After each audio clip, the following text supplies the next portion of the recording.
Hello and welcome to Collaboratory, the show where Mike Morris improvises an animatic with a little help from our audience, and we learn about the craft of storyboarding along the way. Mike Morris, how are you?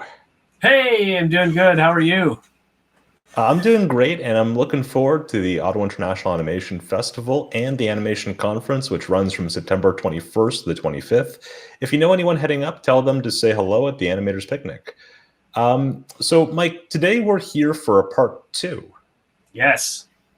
So we need Now, some resolution on this one. Um, we had some wonderful characters the last time. Careless, Cary, and two lizards. Maybe somebody had said they were chameleons, but we're still open to changing that a little bit. They haven't been fully drawn yet. So so with that in mind, if you're watching this live stream, you have a very important job. We need your suggestions on what to do next. should we run through it, and so we can Yeah, Mike, show people like where we left off? that sounds great. Mike, can you walk us through the animatic that we have so far so our viewers can see what we have to work with? All right, the Ballad of Careless Cary. Seen my backpack? So Careless Cary is running through this schoolyard, and you see the background panning behind him. He runs and tries to look around, and there's sort of a more wooded area that he runs into, looking around for his backpack. Where could it possibly be? I don't what. Found it. He sees it down under here, and he has to bend down and reach. He looks around first to see if there's anybody trying to like prank him or somebody lying in wait.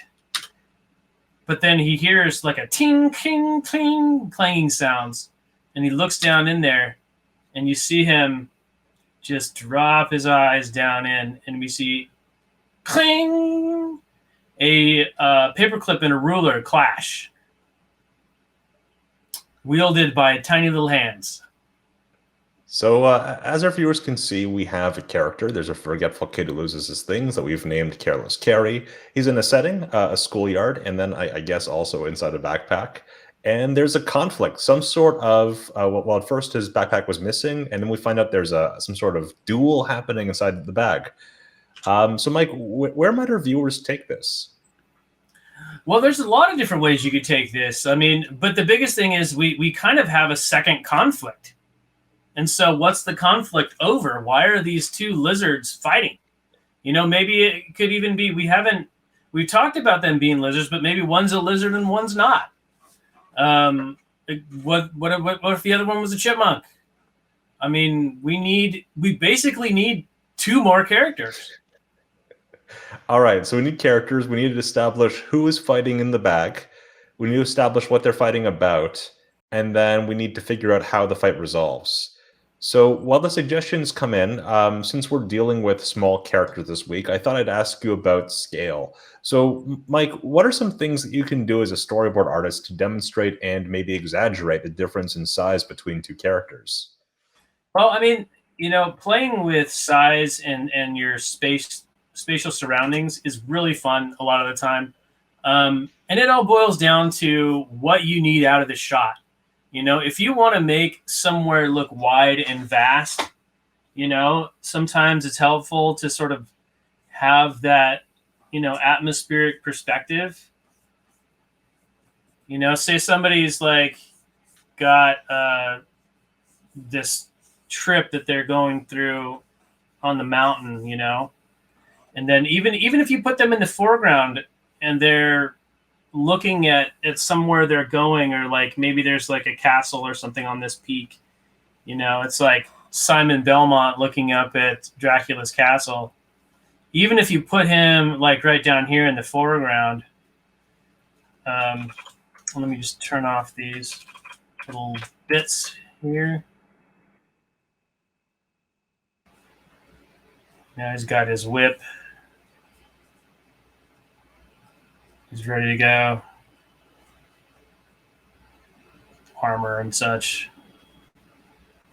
But I mean, that really establishes like how far and how much this guy's got to go through to get to what he wants. And I think that's a really big idea that you have to, sort of mess around with a little bit to get to the scales that you want. Like, say we took this and we like put him in the extreme foreground like that. It doesn't seem nearly as like intimidating, because he's a little bit bigger in the frame. He's almost the same size as that castle. But when we shrink him back down, we see that he's not as big as the castle on the hill. And that castle's way far away, so that thing's obviously huge.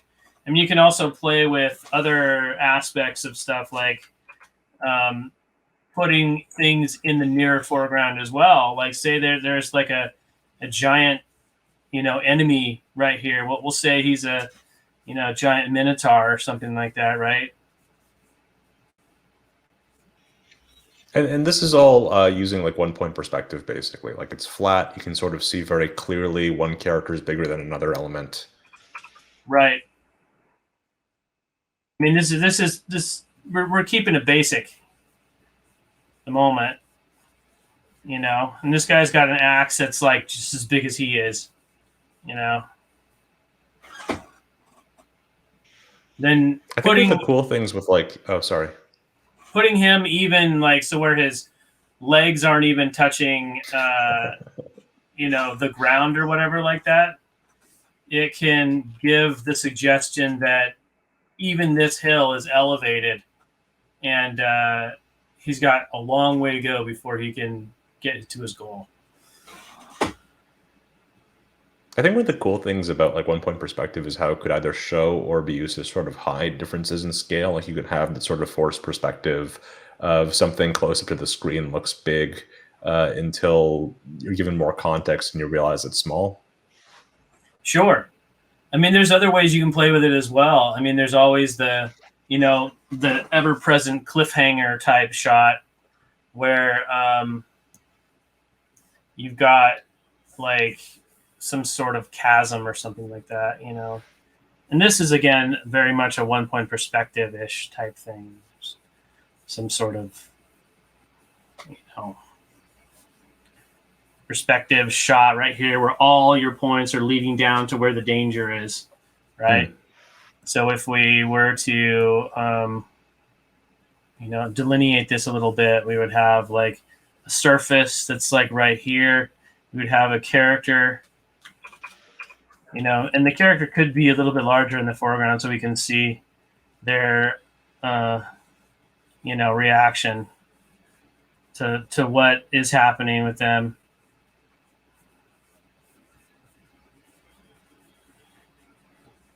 Freaked out that there's this, pit, or like, say this is like one of those like ice climbing adventures, and the feet are little, so we can show them in like the proper perspective. Perspective drawing really, is so important as a skill for storyboard artists. Don't neglect learning how to like make things look like they have depth.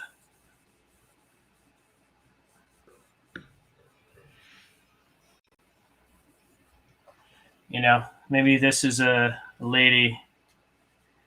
You see her hair, whipping around.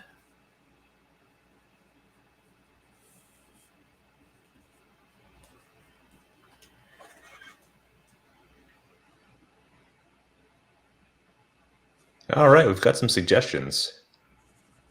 Sweet. Love it. All right, so in addition to chameleon, we have suggestions for a squirrel, frog, and a public domain military action figure man. Ooh, public domain military action figure man. Okay. Yeah. Let's see. Top choices. What's on your mind? I like nondescript military man as being the one wielding the ruler. I like that. I do like the image of the sort of chameleon sort of wielding weaponry, but I think maybe squirrel might also be good for a schoolyard. Squirrel or frog? I think we could get a lot of mileage out of frog. That's true. But I I think feel like they I tend to think be that sort of a miniature character. a squirrel or a chipmunk might be more along the lines of, I'm gonna steal this kid's lunch, and the GI Joe that's not really a GI Joe, it's nondescript military character, um, would be like defending it. Yeah, yeah. This action man might be trying to save this kid's lunch. That gives us a conflict. I kind of like that. There we go. Okay, so we need to have the clash pull away, and we need to see nondescript action man. I think we need to see something like this with him holding on.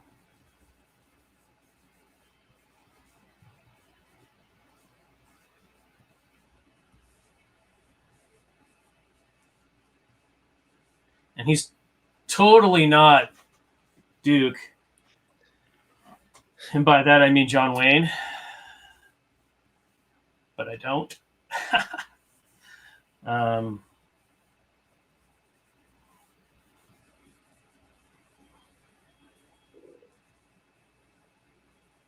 all right, and he would have like Sort of like rolled up joints. sleeves and like gloves that are super cool, and like maybe some bandolier.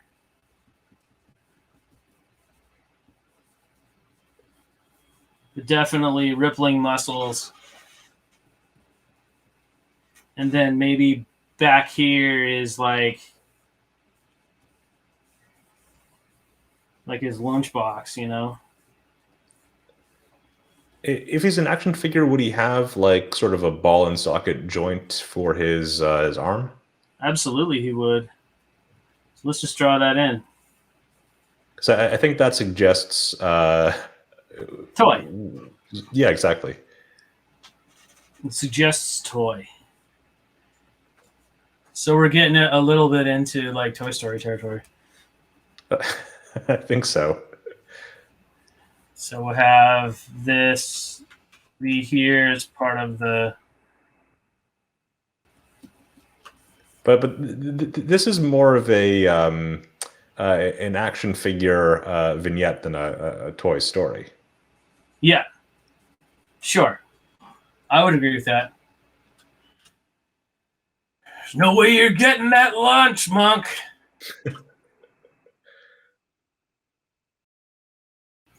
And I think that like we can start. So are we doing chipmunk or lizard? I don't remember.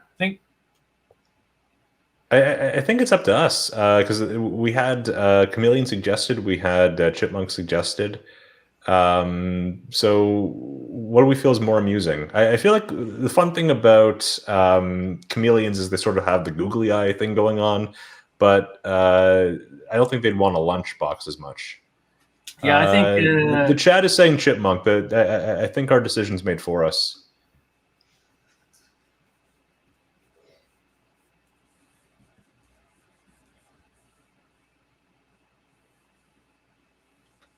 see. Let's get some good perspective on this here. Something dynamic.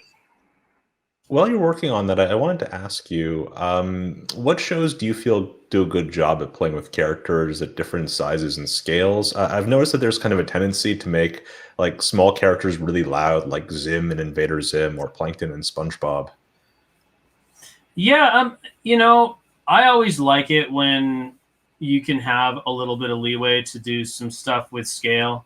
I think that's really it's much more cinematic, and I think you find it largely in more theatrical releases than anything else, dealing with larger scales and stuff. You just see it in TV, sure. And in regards to like smaller characters in shows, I think a lot of times they're so loud just so they're not forgotten on screen. You know, like Plankton, I feel like is almost in the vein of like a Shakespearean actor sometimes, with the way that like he would Sort of rolling the R's as he's talking. well, yeah, but he's just so like bombastic a lot of the time.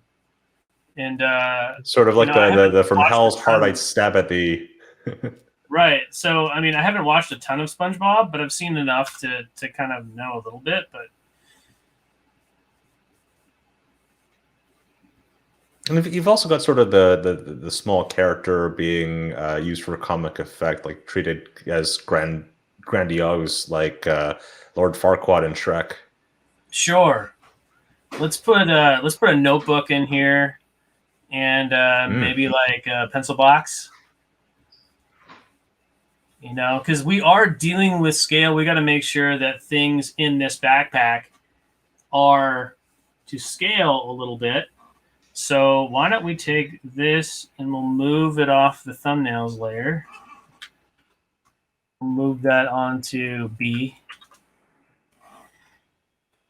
And then we'll take this, move it off the thumbnails layer onto BG, so we know a little bit more about what we're dealing with, because this is going to have a little bit more to it.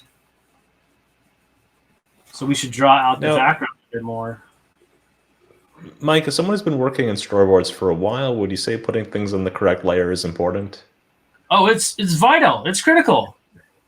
And that's actually like a huge pet peeve I have when I'm directing and I get a board in where it's like, so the way that Storyboard Pro operates is largely based on your layer naming conventions for any sort of really decent workflow.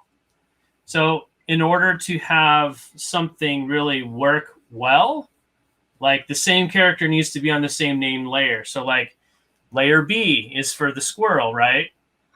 And if I was to put it on layer A instead, so I turn that off there.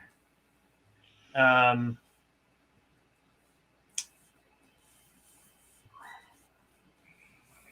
then let's have him do something where he sort of shrugs off.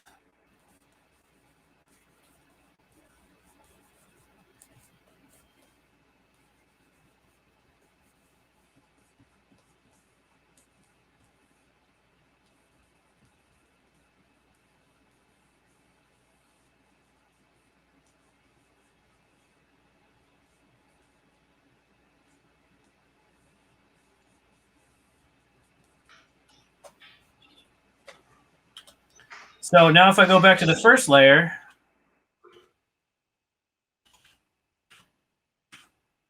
like it's not, I have to actually physically switch the layer. I don't want to do, because that takes me time. It takes time and it takes effort that you don't want to have to expend. So keep things on the same layer and you won't have to do that. I think we need one more pose to really sell that idea first. Remember, because storyboarding is largely about communication. So I'm just going to take all that. I'm going to change it to a different color. And board that. Before I do that, however, I'm going to use the color selection tool, change that to black.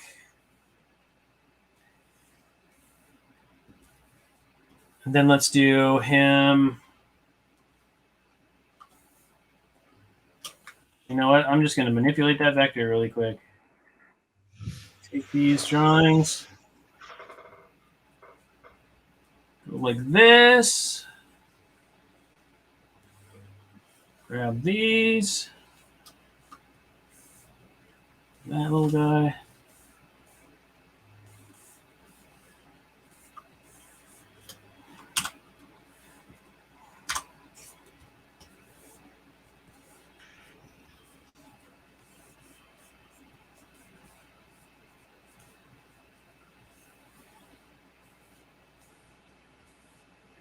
It's another great thing about Storyboard Pro in general is that you can reuse a lot of stuff if you can.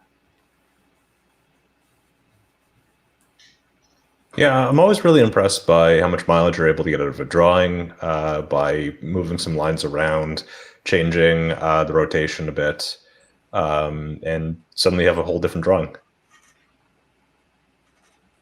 Yeah, it's pretty great, right? I've got a cat in my camera. Uh-oh. There we go. All right, she's moved. I think it's all the squirrels that we're seeing. Or chipmunks. It's all the chipmunks on screen. Yeah, she got interested. That's what done it.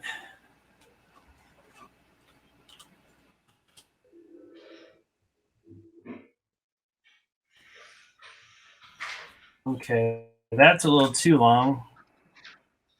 So in a little bit of sword play here, we're looking for like a hit away. So I think we need to actually have this all right here turned down a little bit more, and then this head turned a little bit more like this.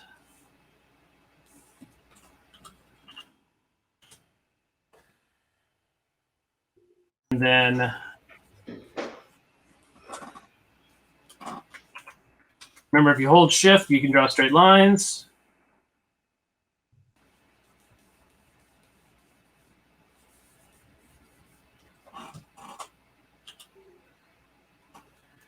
Okay. So this arm needs to go here. And you know what?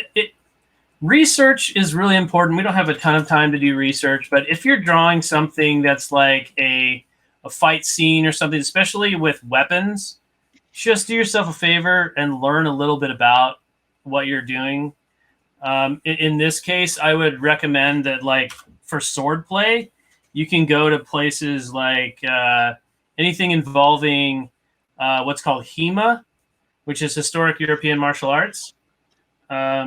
That will help you like learn how to like deal with long swords and fencing with rapiers and things like that. There's technique involved, and there's going to be somebody out there that knows how to use that sword or that axe or that weapon of any kind, whatever you're doing, cowboys and pistols or something like that. Somebody's going to know how to do that, and they're going to call you out. Be like, oh, that was so unrealistic, like, You'd never hold a saber that way. That's how you'd hold an epee. Yeah, there you go. You're like, yeah, what do you think that is? An arming sword? No. You hack? You don't want people calling you hacks. Okay. So then we've got this.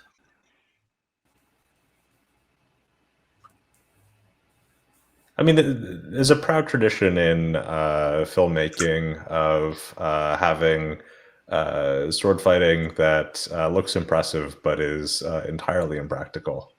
Oh, absolutely. Like gunfights are the big same showy way. Quarter circles. Yeah, gunfights are the same way in a lot of ways. I mean, I don't know how many times that I've seen, a board or something like that where people are firing guns and they have like so little form. Just watch like one of those. Like, I don't know. There's all kinds of things on YouTube. I mean, there's somebody that's going to be like, hi, I'm a retired police officer, and let me show you how to hold your pistol so you don't break your fingers or something, So just a little research goes a long way.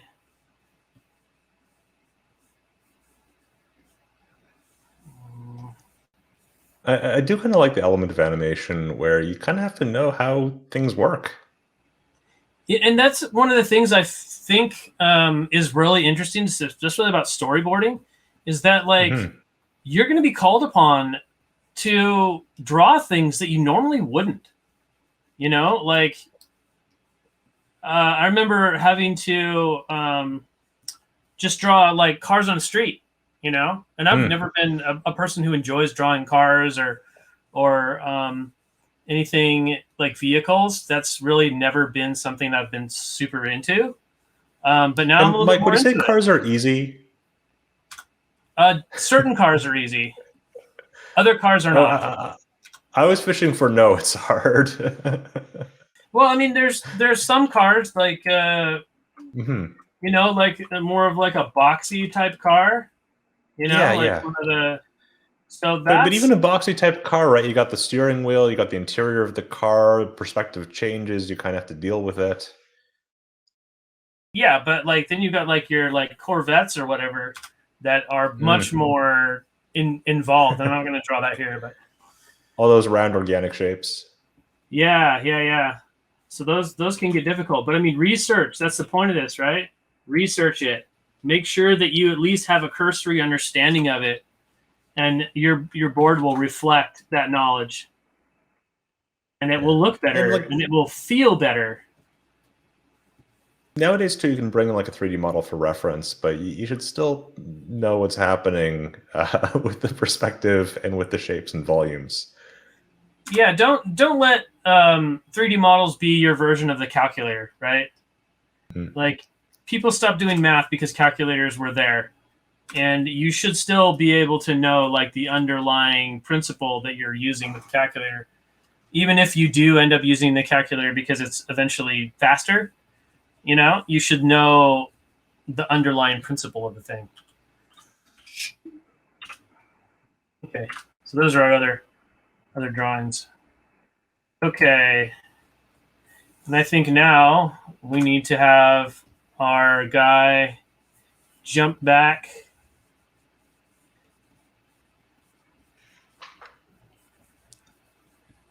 I really love the touch of the like notebook and other stuff in the backpack. One thing I really like about small characters is there's sort of an opportunity to explore environments that you might not think about, and you know, turning a backpack into this sort of fight scene is interesting.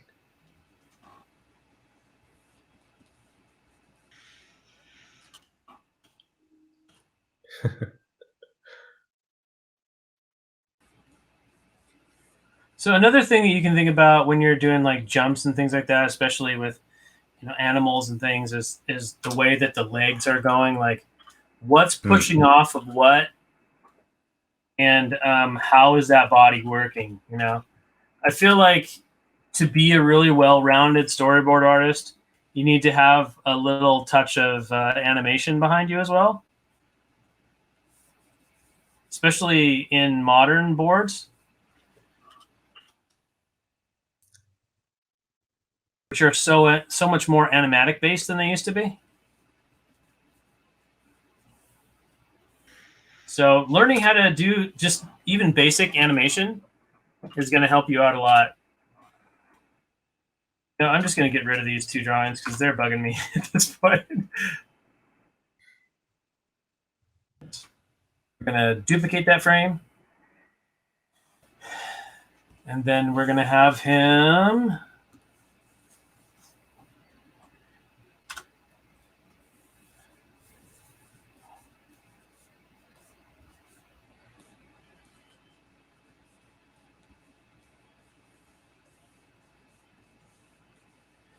You know, you cannot keep that lunch from me indefinitely.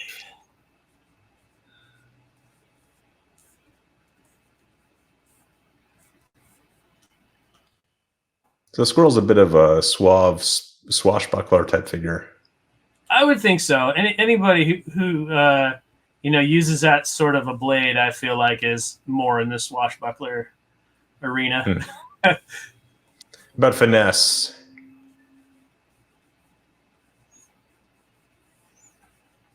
And finesse versus brute strength is always a fun thing to watch. Hmm. So, ha! I'll keep it from me forever.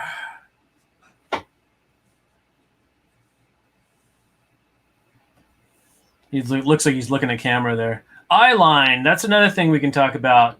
Make sure when you got characters that are interfacing with one another that you keep your eye lines straight, so they actually look like they're looking at one another. Try not to Not break looking the off into fourth. like middle distance.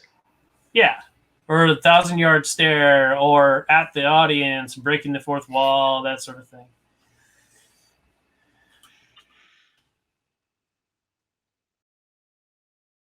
Okay. Unless that's intentional choice, sort of the saying a line, looking at the audience, wink.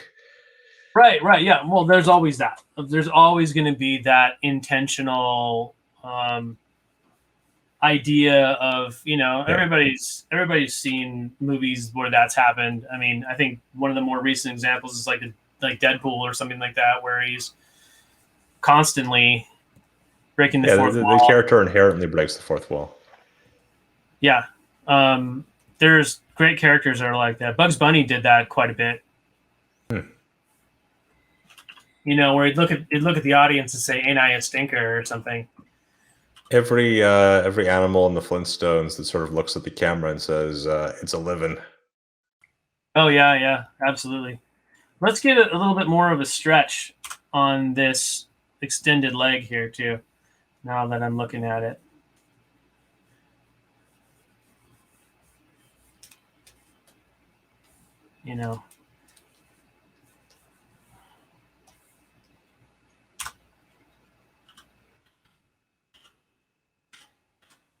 Then you can always do a couple of little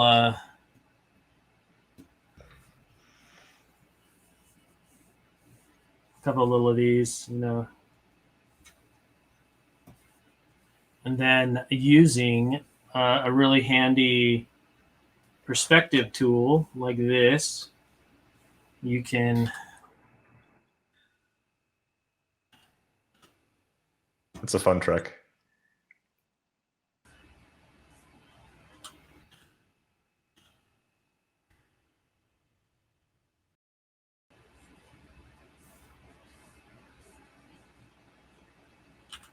So sort of suggesting like a flourish.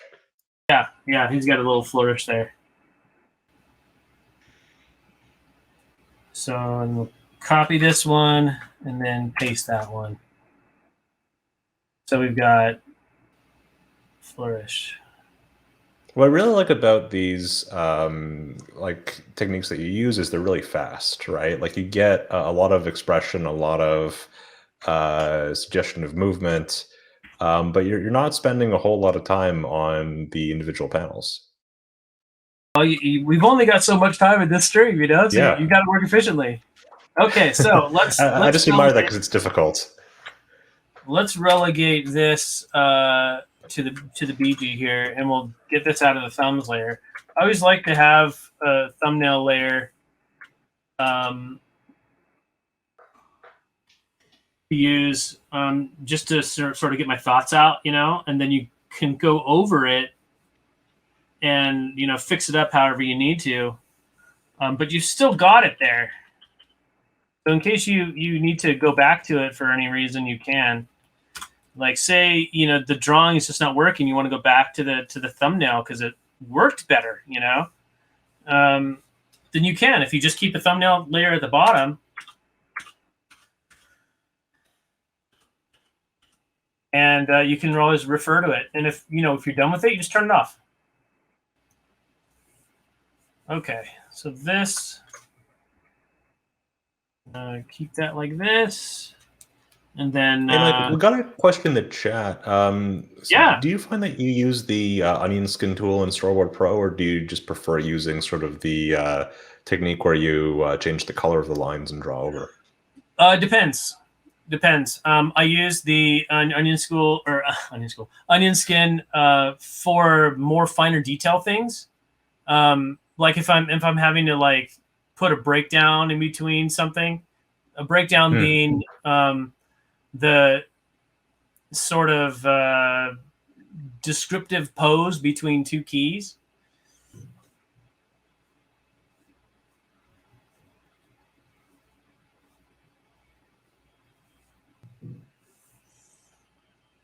Okay, so he's going to look a little bit surprised here of the, dexterousness of his opponent.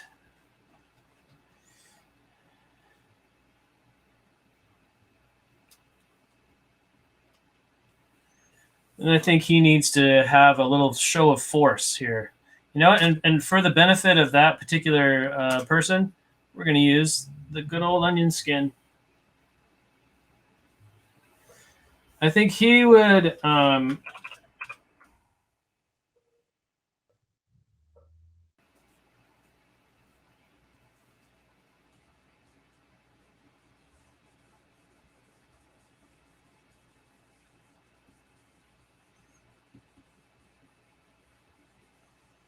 sort of show off his muscliness. And of course, we need to put in the joints so we know he's a toy. Cannot neglect that. It is of paramount importance. I really enjoy that detail.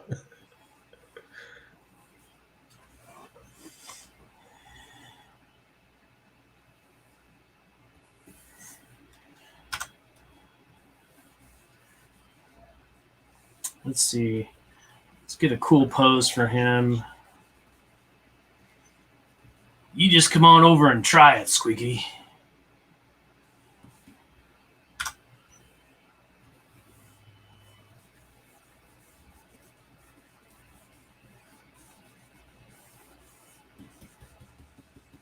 You know, maybe a little bit more Conan the Barbarian, samurai-esque.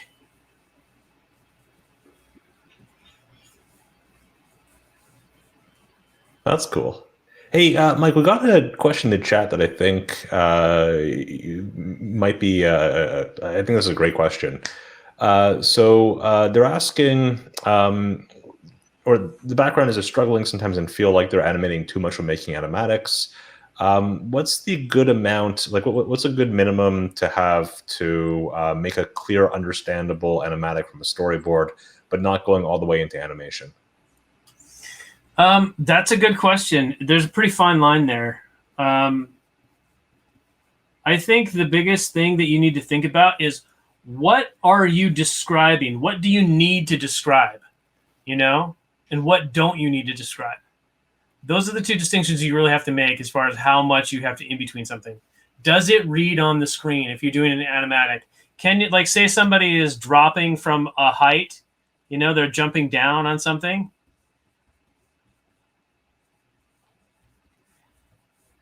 Can you get away with this?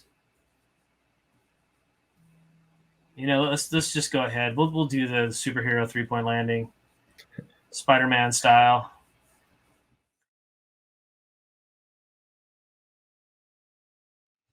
And then we can cut to the next scene. And we can actually return back to this other shot that we have right here. I'm going to take this guy, copy him, and paste right here. And then maybe we can just give a little bit of a zoom out with the camera. Get rid of stuff that's on the C layer.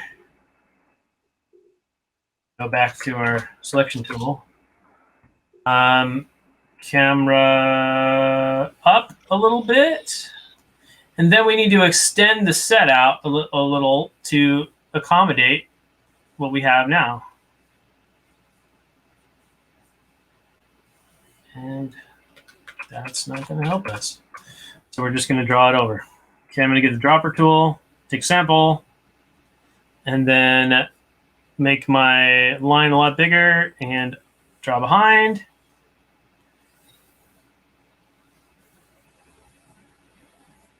And with the fill-in that we get from the new tools, boom, done. I love that so much.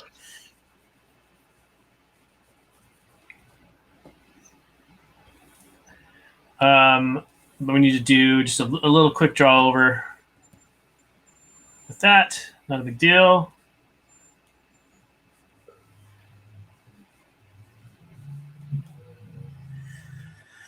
And a little extension to the set. We have the notebook and the pencil box here. Then we have maybe some papers here. We can start this kit off.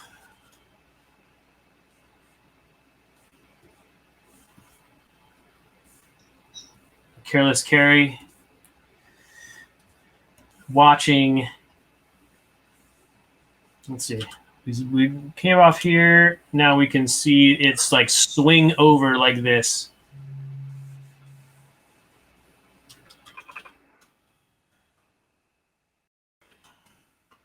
Maybe like this. Like in big perspective.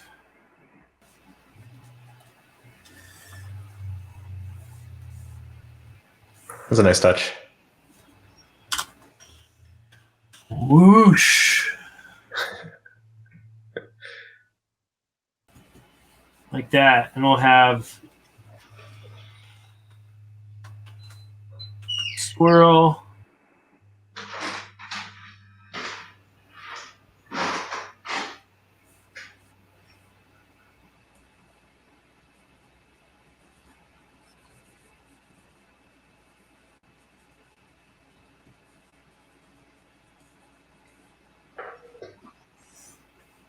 He's got his sword like down a little bit because he doesn't want to get it slapped away from him or conceivably disarmed.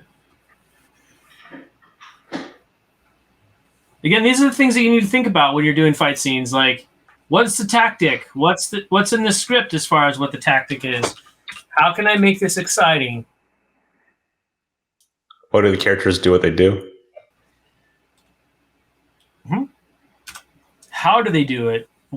Is there any technique involved? Are they good at it? You know?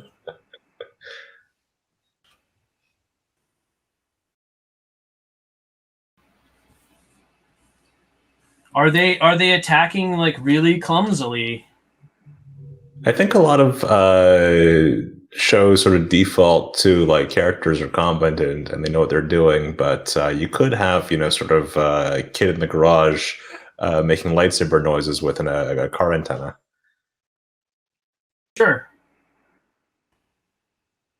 Absolutely, you could. It all depends on the needs of the story. Always goes back to the needs of the story. Joints.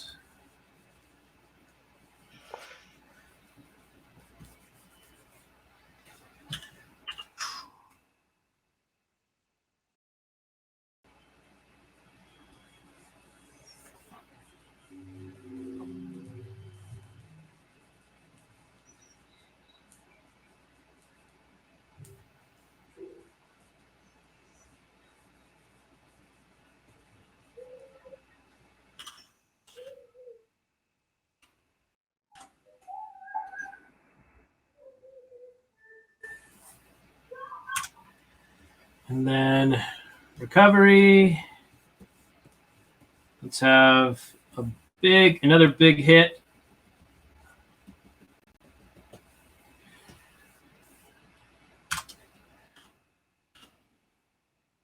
So he's back on solid footing again.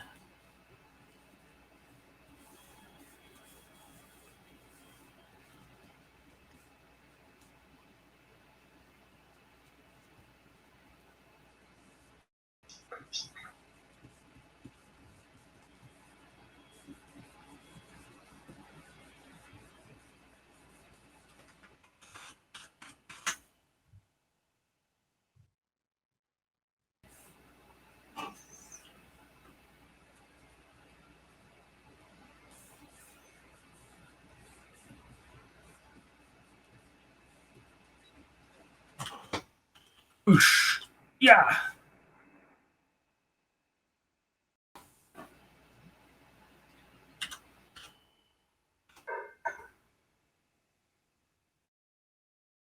And that's swinging right back down. Again, now we're getting into really derpy drawings. That's what happens when there's like a minute left. But thumbnails get you and shorthand definitely helps speed things up when you need it. For sure. You can even have him go out a little bit lower. And now, obviously, we would want the eyes of the kid to be following what's going on.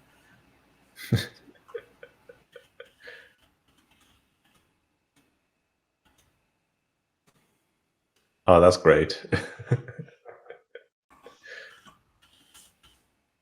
And then we can even cut back to this shot here.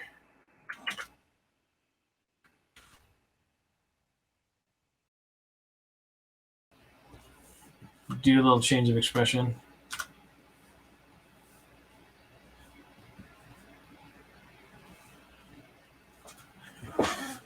Whoa.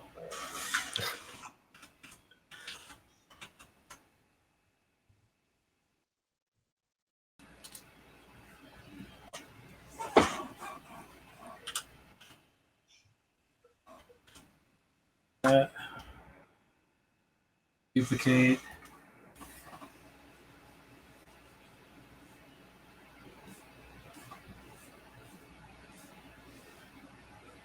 Now he was a little bit closer, so we should put him more like this.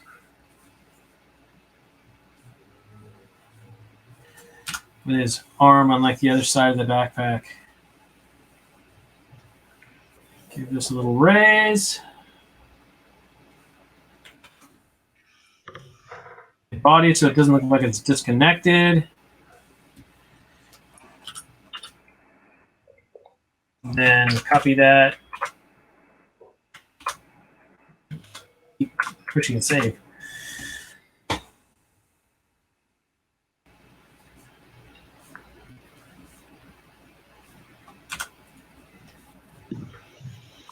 I should lose my backpack more often.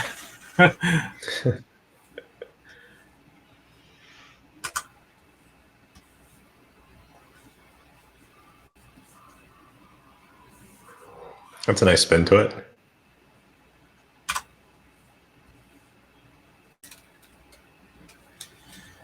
And just so you know how this story wraps up, Careless Cary pulls them both out of his backpack. He gives them a little talking to. He makes some new friends. And now they're his new school friends. Mike, do you want to do just a quick run through of the boards? Hilarity ensues. That's how you know it's good writing, right? All right, the Ballad of Careless Cary. Let's turn that off, and let's go to camera view. Okay, Careless Cary is looking for his backpack. He's running. Where's my backpack? Where did I leave it? Running. Okay, where is it? There it is. And he goes for it and reaches down, and here's a cling, clang, cling. What? Looking down into it. Ching! There's no way I'm letting you near that lunch, squirrely boy. I'm a chipmunk who's going to take your lunch very soon.